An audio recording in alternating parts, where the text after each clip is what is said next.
जी आता सध्या निवडणूक चालू आहे, हा. नगरसेवक आपल्या एरियामध्ये कोणता पाहिजे?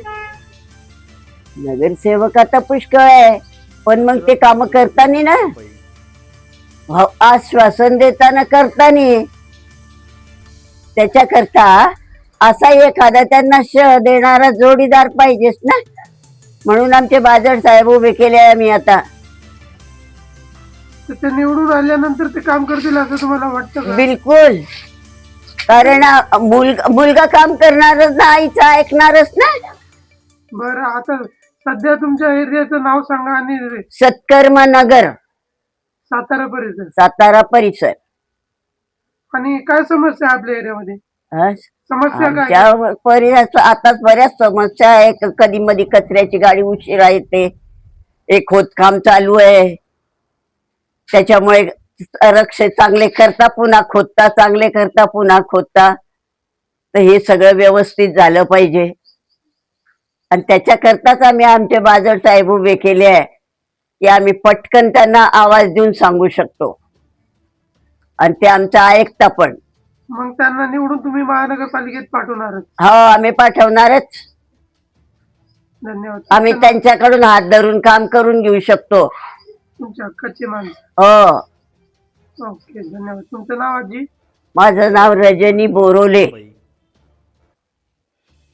नमस्कार काका, आता सध्या महानगरपालिका निवडणूक चालू आहे नगरसेवकाची, त्या संदर्भात आपण काय सांगू इच्छिता? माझी एवढीच नम्र विनंती आहे बादशड साहेबाला, त्यांनी महापालिकेत 20% मालमत्ता कर कमी करण्याचा प्रयत्न करावा. कारण सगळ्यात जास्त टॅक्स महाराष्ट्रात महानगरपालिकेचे छत्रपती संभाजीनगरचे आहे. दुसरा असं विनंती की 500 स्क्वेअर फूट ज्याची जागा आहे घर, त्यांना पूर्ण मालमत्ता कर माफ करावा. व तिसरी विनंती, शहरात स्वच्छता ठेवावी व पाणी सगळ्याला मिळेल 2 तास रोज असं पाहावे, ही नम्र विनंती. धन्यवाद. खरंच आपलं नाव? अमोल अशोकराव कुलकर्णी. आपल्या एरियामध्ये दत्त मंदिर उभारण्यात आलेलं आहे, काय कोण याचं योगदान कोणी काढलं?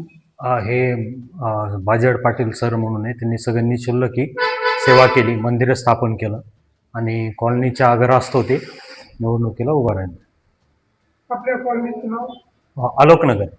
आलोकनगरचा हा भाग आहे, सातारा परिसर. याला दानपेटी वगैरे? नाही, दानपेटी याला काही नाही. सगळं सर बाजड पाटील हे सगळं निःशुल्क सेवा सगळं दत्त महाराजांची करतात. सगळे एकत्र तेच बघ. हा, आणि सर्व जे आसपासचे जे लोक आहेत ते मिळून सगळं मंदिराचं पाहतो. कसं मंदिराला काय प्रतिसाद आहे? मंदिराचा प्रतिसाद हा बऱ्यापैकी. सगळे लोकही मंदिराला व्यवस्थित सेवा ते करतात. सेवा म्हणून दत्त महाराजांची सगळी करतात. महानगरपालिका निवडणूक चालू आहे, आपल्या परिसरात नगरसेवक म्हणून कोणाचं नाव पुढे गेलं? आपलं बाजड पाटील सर हे, हा, यांचं नाव आम्ही पुढे. भाऊसाहेब दशरथ तुपे. कुठं राहतं आपल्या एरियाचं नाव? आलोकनगर. आलोकनगर, सातारा परिसर. हो.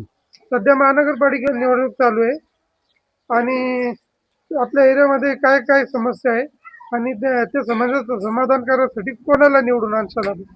थोडक्यात सांगा. आता आम्ही तर बळच त्यांना ते नामदेव रावला उभा केले, त्याला निवडून साऱ्या जगाने द्यावा असा आमचा विचार आहे. काय समस्या आपल्या एरियामध्ये? पाणी नाही काही, अजून बाकीचे ड्रेनेजचे एवढे काही सोय नाही. बाकीचे आपले जे आता तुम्ही नाव सुचवलं ते कोणत्या पक्षात आहे? ते कोण्या पक्षात नाही, ते असे अपक्ष उभा आहे. अपक्षच उभा आहे. नमस्कार महाराज, आपलं नाव? रामकृष्ण हरी, कैलास महाराज पंडित, गणेशनगर. इथून त्या ठिकाणी आमचे असणारे 26 प्रभाग क्रमांक, या प्रभागामधून आमचे परममित्र नामदेव गणपतराव बाजड साहेब हे या ठिकाणी उमेदवार अपक्ष लढत आहात. अपक्ष लढण्याचं कारण म्हणजे त्या ठिकाणी असणारं पक्षामध्ये भयानक त्या ठिकाणी वडाताण चालू आहे. तथा त्या ठिकाणी असणाऱ्या सर्व समाजाचा, सर्वांचा कल असा आहे की साहेबांनी अपक्ष लढावं. कोणत्याही पक्षामध्ये जाऊन पक्षपात करण्यापेक्षा आपण स्वतःचा निर्णय स्वतंत्र घेऊ शकतो, या निर्णयामुळे साहेबांच्या जनतेचा कौल पाहून साहेबांनी हा निर्णय घेतलेला आहे. त्यांचं असणारं अतिउत्तम कार्य की त्या ठिकाणी असणारं एक त्यांचा महत्वाचा मुद्दा असा आहे की कुठल्याही प्रकारचा पैशाचा खर्च विनियोग न करता आपण त्या ठिकाणी असणारं आपल्या जनतेकरता, पब्लिक करता तथा धार्मिक कार्याकरता खर्च व्हावा अशी त्यांची सदिच्छा. गेले 15 वर्षापासून श्री क्षेत्र पैठण ते श्री क्षेत्र पंढरपूर पायी दिंडी करता त्या ठिकाणी असणारं विनामूल्य पाण्याचं नियोजन करतायत. ते पण पूर्ण वारकऱ्यांना जारचं पाणी देण्याचं काम या ठिकाणी आमचे असणारे बादल साहेब करत आहेत.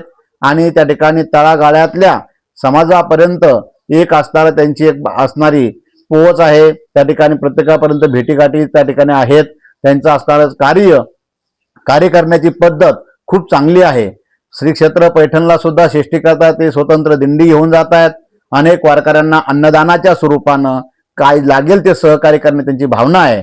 जनतेमध्ये, आपल्या वार्डामध्ये किंवा त्या ठिकाणी संभाजीनगरमध्ये कोणत्याही गोरगरिबांना सहकार्य करण्याची त्यांची असणारी नेहमी उत्स्फूर्त असणारा त्यांना प्रतिसाद असतो त्यांचा स्वतःचा.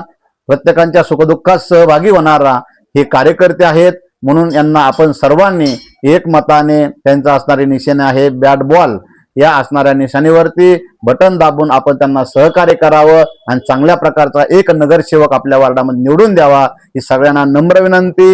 राम कृष्ण हरी. मीडिया प्लॅटफॉर्मला लाईक, फॉलो आणि सबस्क्राईब करा. तसंच सर्व नोटिफिकेशनसाठी बेल आयकॉन प्रेस करायला विसरू नका.